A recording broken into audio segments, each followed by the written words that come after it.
Did you know that it took Napoleon Hill 25 years of deep research to put together 13 working principles to thinking and growing rich in the book we are about to look at today?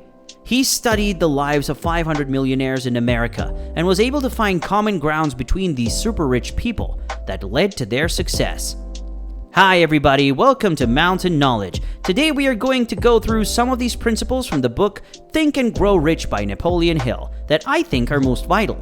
Please do like and subscribe to this channel if you haven't done so already, and let's dive right in. Desire. One of the very first points made by Napoleon in this book is that your desire to be successful must be very strong. Before you can become rich, you need to think rich, as this is the stepping stone for all forms of achievements. Quite a great deal of people see rich and successful people and wish they could be like them, but wishes don't bring riches. Remember the famous quote, "If wishes were horses, beggars would ride." The same way a little force gives you a little push, that's how a weak desire produces equivalent results. He added that what actually brings riches is thinking rich, drawing up fail-proof plans, and driving these plans with dedication and persistence. It doesn't matter if you fail, just keep pushing forward. Take a look at James Dyson, the famous inventor of the vacuum cleaner, amongst other things.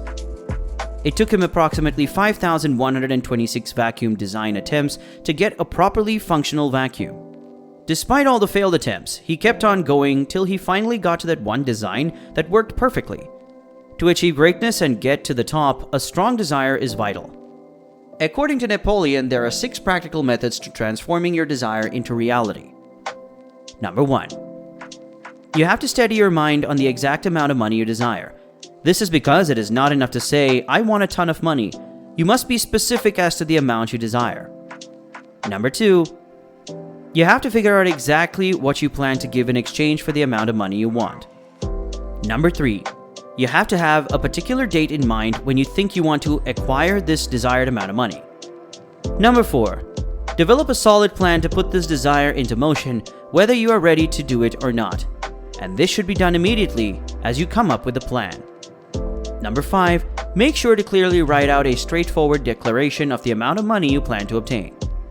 Number 6. You need to read your written declaration out loud at least twice a day. It could be one where you wake up in the morning and another before going to bed at night. It depends on how you want it, but just do it. This 6th step is called autosuggestion. When you do start reading what you've written down, just picture in your mind that you already have the money you desire. Follow these steps and there will be a change in your success story. The second important point Napoleon talks about is sexual energy. Yes, you heard me. According to him, the 5 most powerful motivations known to man are sex, love, friendship, the desire for riches, and music. Among this list, the desire for sex is by far the most dominant humans have.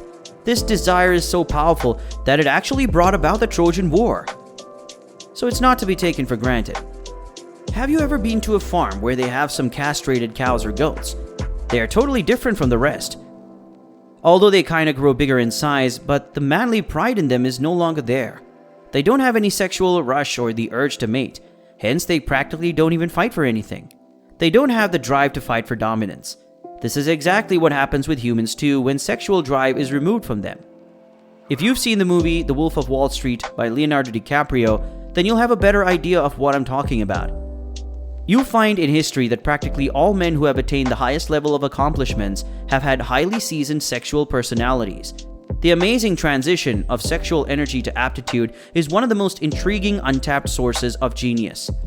Before you get to the level of genius, the energy must first evolve from desire for bodily contact into a purer form of desire. Lots of humans actually misuse this source of genius by reducing themselves to the level of actual animals. This is caused by misunderstanding. Point number 3, faith. It doesn't matter how powerful your desire turns out to be. If you don't believe in what you're trying to do, it most likely will end up just being a good dream. Literally, nothing is inconceivable to the person who backs up his desire with an unwavering faith. If your faith is unwavering, then that's a way to make sure you will accomplish your goals and dreams. Gandhi is a perfect example of a man that exemplified great faith. He was able to fight off colonial masters, leading his people to freedom without the help of some tools of power like the military or even money. He only exercised faith and was able to get into the minds of the people. Over 200 million of them. Faith is a very crucial part of the journey. Now, sometimes the faith you need might not be there, and you might ask the question, how do I build my faith to give me the desired result? Well, with the help of auto-suggestion, you can. I mentioned this earlier, and this is the technique used on the mind. It is the instrument of control by which a person may willingly feed his subconscious mind on thoughts of a productive nature, or by letting go of thoughts of a destructive nature that might find their way into the fertile sanctuary of their mind. Now, because your subconscious mind only acts on thoughts and ideas that are emotionally charged, make sure these thoughts are aiding in your success, not your downfall. The fourth point is specialized knowledge. If you could ask those rich people in your society, they'll tell you they didn't become rich by becoming a jack of all trades. Real successful people don't. The proven way is to become the master of one rather than all. For example, you have two categories of men. One does one particular job for $200 per job, and another does 10 different jobs at $20 per job. Whom among them do you think is likely going to make more money in the long run and have more control over their business? Obviously, the one who's a master of the one job. He has more mastery and confidence than the one with several jobs at a time. The hack is knowing a lot about a particular field rather than knowing a little about several subjects. Do you have that one thing you do well?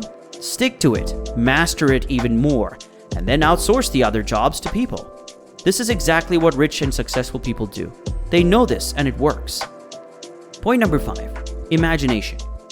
Don't be scared to imagine. Napoleon said it has been said that man can create anything which he can imagine. Think about all that is in existence in the world today. Televisions, cell phones, electricity, and so on. At one point in time, all of these were in the minds of the individuals who invented them. Imagination is vital to further your desires. If you want success, then you need to have an idea about how you will accomplish it.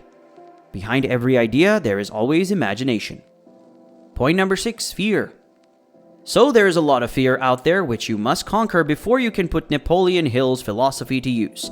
I'll list 6 of the most deadly fears. However, have it in mind that these fears are not real. They only exist in your mind. You can control them if you so desire and if you practice enough. First, the fear of poverty. Second, the fear of criticism. Third, the fear of ill health. Fourth, the fear of loss of love of someone. Fifth, the fear of old age. And sixth, the fear of death. One of the ways to eliminate these fears is by reaching the decision that nothing life can give is worth the price of continual worry. Power of the mastermind. No one person can boast of having enough experience, education, and knowledge to guarantee the accumulated wealth without the association of other like-minded people.